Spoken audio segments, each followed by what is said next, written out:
Halo semuanya, pada kesempatan kali ini kita akan membahas mengenai konsep dagu sibu yang dapat diaplikasikan di rumah.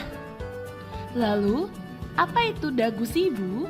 Dagu sibu adalah suatu prinsip yang dikenalkan oleh Ikatan Apoteker Indonesia dalam pengelolaan obat. Kepanjangan dari dagu sibu adalah dapatkan, gunakan, simpan, dan buang. Pada poin dapatkan, bermaksud untuk masyarakat dapat mengakses obat yang baik dan benar.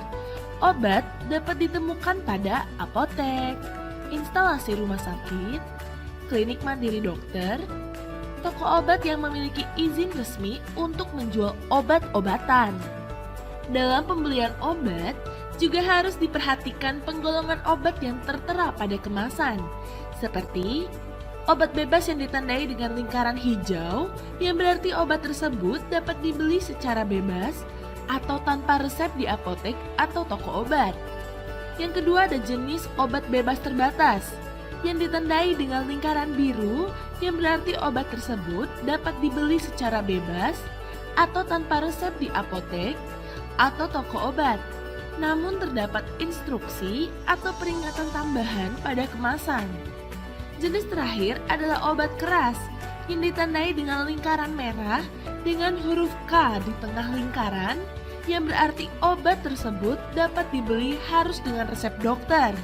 Selama pembelian obat, perhatikan informasi yang tercantum pada kemasan obat bertuliskan komposisi obat atau kandungan zat aktif di dalamnya, nama atau merek obat, kekuatan sediaan, harga eceran tertinggi, indikasi atau obat tersebut digunakan untuk mengobati penyakit tertentu, aturan pakai atau cara penggunaan dari obat tersebut, kemudian perhatian yang berisi peringatan obat dalam bentuk persegi panjang hitam, lalu efek samping yang mungkin muncul dari obat, nomor registrasi yang terdaftar pada BPOM dan tanggal kadaluarsa, serta kontraindikasi atau obat tersebut tidak boleh digunakan oleh pasien yang mengalami keadaan tertentu. Selanjutnya, poin gunakan obat yang perlu diperhatikan adalah 3 poin, yaitu dosis obat, yang berarti takaran obat yang digunakan untuk mengkonsumsi obat. Hal tersebut disesuaikan oleh jenis penyakit, usia, dan berat badan. Yang kedua ada frekuensi penggunaan obat, yang bertujuan untuk menjaga kadar obat dalam tubuh sesuai dengan konsentrasi pengobatan. Dan yang terakhir ada lama pemakaian, yang berarti waktu yang dibutuhkan untuk mencapai efek yang diinginkan. Cara penggunaan obat disesuaikan dengan jenis sediaan dari obat, seperti pada sediaan tablet, kapsul, pil, diminum dengan air matang dan harus diperhatikan waktu dan dosis meminumnya. Pada penggunaan obat sediaan cair seperti sirup, harap diperhatikan sendok atau alat takar yang akan digunakan sesuai dosis yang telah ditetapkan. Yang ketiga adalah sediaan seperti salep, krim, dan lotion yang digunakan setelah mencuci tangan.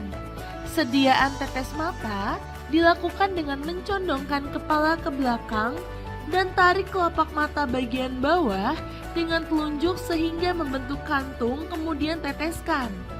Sediaan inhaler yang biasa digunakan pasien mengalami gangguan pernafasan yang perlu memberi jeda waktu antar satu semprotan ke semprotan berikutnya. Yang terakhir adalah sediaan suppositoria yang digunakan pada anus pasien. Poin ketiga adalah penyimpanan obat yang perlu memperhatikan beberapa hal seperti simpan obat dalam wadah tertentu, jauhkan dari sinar matahari langsung atau kelembapan yang tinggi, jauhkan dari jangkauan anak, serta simpan dalam kemasan asli dan dengan etiket yang masih lengkap. Penyimpanan obat yang dilakukan dalam waktu lama terkadang dapat menyebabkan kerusakan yang ditandai dengan perubahan bentuk, perubahan warna, perubahan bau, serta terjadi endapan atau gumpalan. Obat yang diindikasi terjadi kerusakan atau telah melewati tanggal kadaluarsa perlu dilakukan pembuangan, seperti pada sediaan padat seperti tablet, kapsul, pil, sehingga serbuk dengan memisahkan isi obat dari kemasan. Kemasan dirusak untuk meninggalkan informasi obat. Obat dihancurkan dan dicampur tanah atau sampah lain agar tidak menarik perhatian orang, serta memasukkan ke kaleng atau plastik lalu buang di tempat sampah. Pada sediaan cair seperti sirup, emulsi, dan lain sebagainya, dibuang dengan tahap seperti kemasan dirusak untuk meninggalkan informasi obat, obat diencerkan dengan air, serta buang cairan melalui saluran pembuangan atau lubang tanah. Sedangkan untuk sediaan gas dibuang dengan cara bila sudah habis, wadah langsung dibuang untuk menghilangkan informasinya terlebih dahulu. Bila masih ada tetapi sudah tidak terpakai, bisa dikembalikan ke rumah sakit atau puskesmas atau klinik agar dibuang dengan aman.